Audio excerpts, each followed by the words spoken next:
David, the third of the stages of your discernment process was dreaming and remembering. What do you mean by dreaming and remembering, and can you give us some concrete examples of how a youth minister might facilitate that exercise?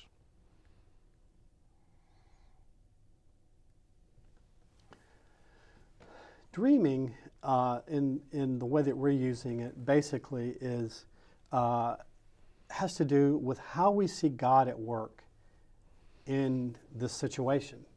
If it's a situation of racism, situation of tension between adults and youth, or whatever the theme that we're exploring, where is God in the midst of this? And so we explore biblical sources to try to find connections.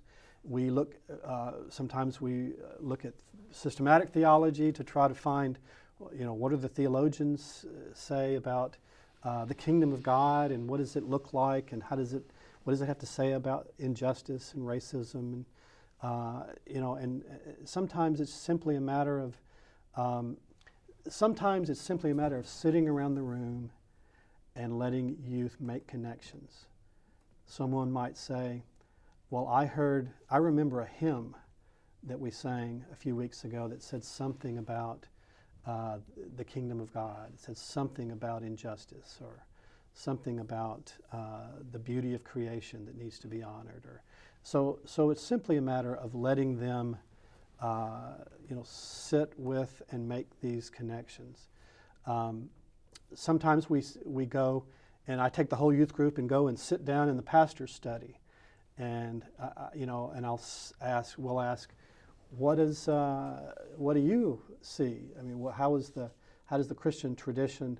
What are some biblical warrant? What is biblical warrant for addressing situations of racism or injustice or whatever? And let the pastor speak. And then the remembering piece, as I said a moment ago, is simply